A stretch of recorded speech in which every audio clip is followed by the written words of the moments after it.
Russia's second largest attack of the war just failed spectacularly. I mean, it got erased from what Putin was trying to actually do. There was a 97% downing rate for the 600 some odd drones and 25 missiles. Like it's pretty crazy what just happened. So I'm going to show you that, and I'm also going to show you 5 new ways that drones are being employed or deployed on the battlefield and off that are very, very spectacular changes. I mean, like one, I couldn't believe, I had to verify. And then I'll show you some more of what's going on the battlefield and some other news pieces. There's a lot. Just stay here through the end. Okay, so here we go. We're going to start with what happened last night. This is what you saw on the thumbnail. And really, the targets were primarily Lutsk. I believe that's where Anna from Ukraine's from. And then Lviv. And then there was just a little bit in Kyiv. There was some in Kharkiv and some other places. Okay, so you're still seeing some smoke and you're still seeing things targeted. But again, only 3% got through. Imagine as you're looking at this, if all 100% got through. And this is why air defense is so important. Massive drones and missile attacks on western regions, Lviv, Lutsk, Chernivtsi, airport and railway stations in Lviv targeted, thick smoke and sirens filled the air. So you're seeing some damage, and there is truly some damage. Russia launched one of its most massive missile and drone attacks overnight, striking over 10 regions across Ukraine. In Lviv, multiple explosions destroyed homes, at a kindergarten, a factory, dozens of vehicles with confirmed casualties. Lutsk saw a house destroyed and fires triggered by the blast. Kharkiv was hit at least 10 times with guided bombs and drones, damaging key infrastructure. So, yeah, and the guided bombs are on top of whatever was going on with the overnight strikes. Okay, smoke is rising over Kharkiv following this morning's strikes with guided bombs and drones. Russia attacks continue to target the city's infrastructure and key civilian areas. Cities in western Ukraine bore the brunt of the latest overnight attacks. Again, this is the second, if I have my facts straight, the second largest overnight attack. In Lviv, 6 people were injured, including an 11-year-old boy. 5 were treated on site, and 1 man was hospitalized. Lviv suffered one of the largest drone attacks, residential buildings and cars, and this is firemen spraying out a car that's on fire. Okay, so again, but what happened?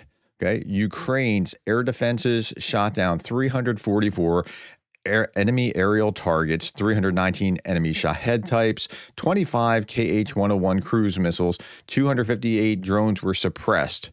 So again, the ratio is stunning, 96.6%, or if you round up 97%, again, 623 aerial attacks, 97% shoot down rate, or electronic warfare knocking them away. It's astonishing.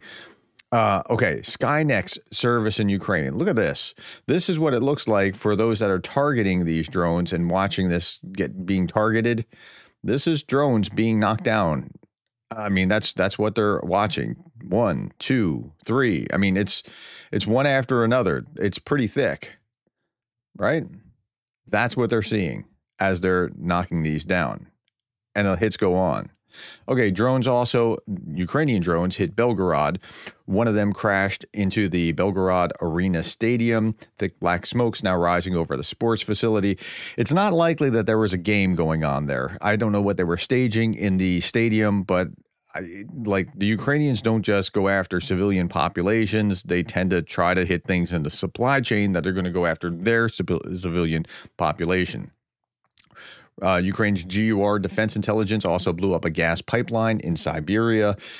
Hear a little bit more about it. Bloomberg is reporting this. This pipeline had a capacity of 2.6 billion cubic meters per year and supplied gas to defense and industry facilities in a number of regions in Siberia. Okay, Deep State was also talking about how now. I told you that I was going to also talk about 5 ways that tactics about drones have changed. So look at this. Deep State is showing this. Russia launched 100 FPV drone strikes on Dobropilia, 20 kilometers from the front in the cross direction. Okay, it's 20 kilometers. So let's look at this on a map. This is a deep state map. It's 20 kilometers away, and they're striking again and again with FPV drones. If this is 20 kilometers, that means that Kramatorsk is pretty much in almost in range. Konstantinivka is certainly in range. Sloviansk is just out of range, or maybe just on the periphery. So FPV strikes are becoming a pretty significant force. In fact, look at this. This is the second part of this. Russian monster tank is destroyed by 60 Ukrainian FPV drones. 60 drones attack this. So it's covered with all these kind of defenses, and these FPV drones, like you can see the FPV drones that are on top of it still that have been like knocked down. Okay, so it had electronic warfare, but they still kept just throwing more and more drones at it.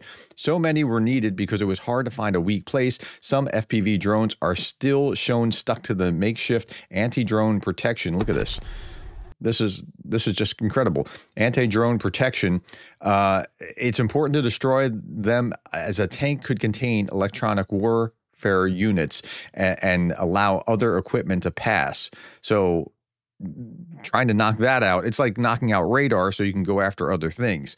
And little FPV drones, despite all of this, were able to knock that out.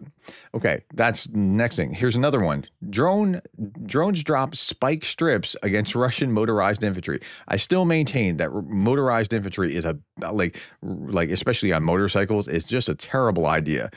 But okay, and these aren't necessarily just motorcycles. These could be cars or whatever. They're dropping spike strips. That's what drones are doing. Again, drones are changing everything. Yesterday, I talked about, last night. So if you haven't seen it, this went out at like 11 p.m. my time. So it's probably there first thing in the morning for you.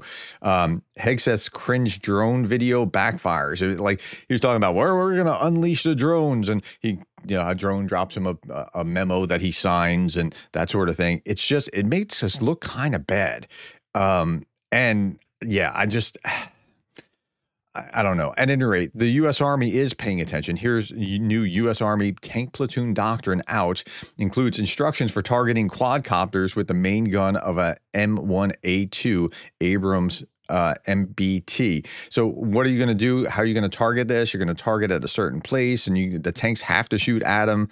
Like they're aware. 96 mentions of drones in the manual with clear lessons from Ukraine. So it's good to see that the U.S. Army is paying attention to it. They recommend canister shot, which contains these pellets. It's kind of like shooting a shotgun rather than shooting a rifle.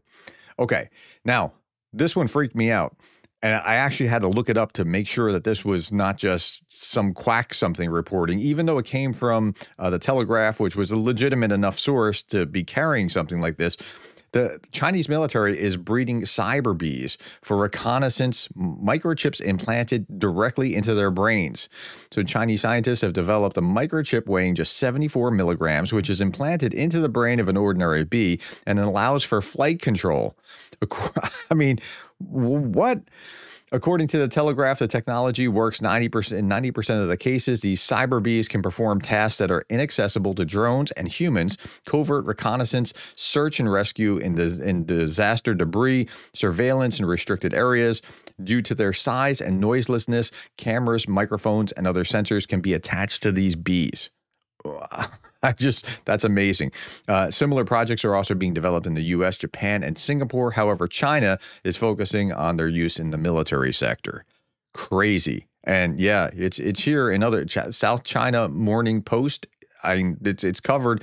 MSN, the Mirror. Yeah, interesting engineering. It's there. Okay, let's look at the front. Let's look at what's happening on the battlefield day over day.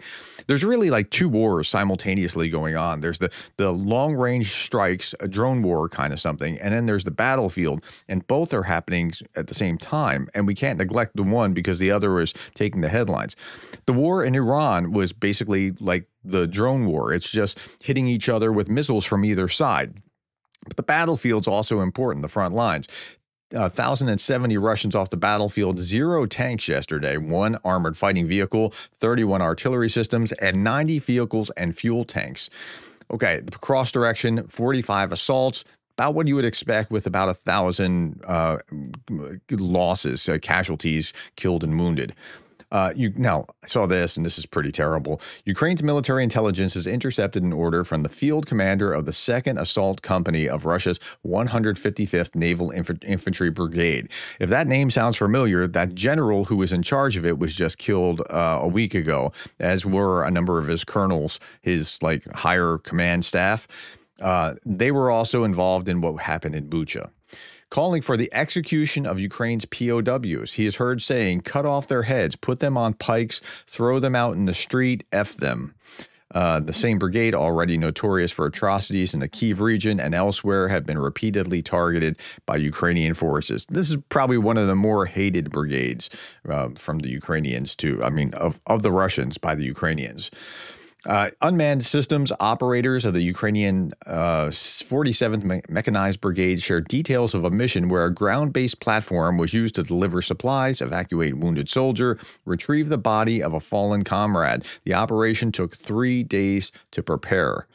That's what they're doing with these drones. It's pretty incredible. Drones are not just offensive, they're also very, very important in keeping Ukrainian soldiers alive. In fact, if it wasn't for drones, I don't know that Ukraine would still be in the fight.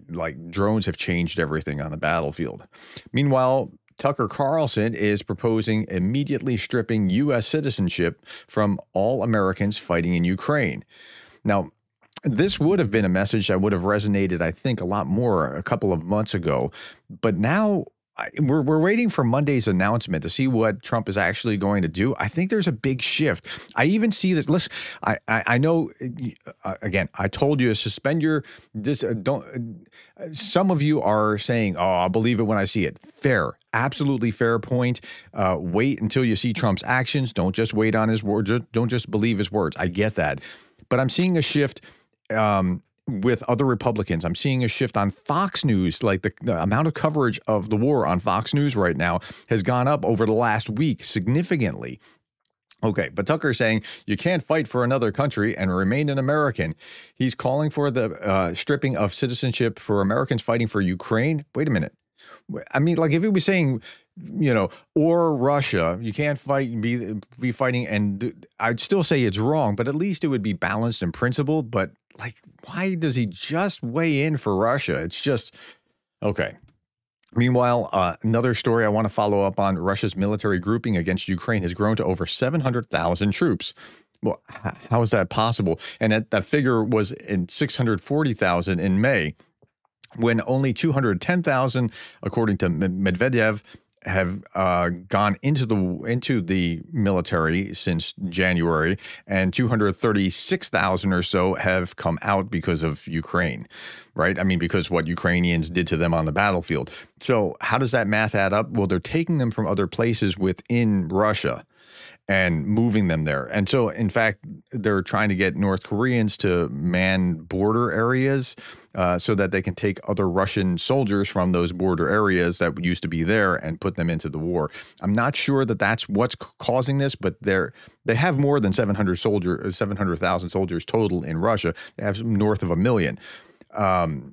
Close to 1.5 million or something like that.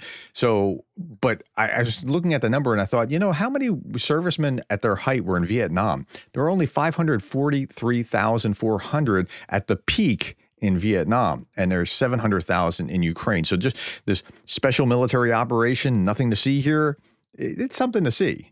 Okay.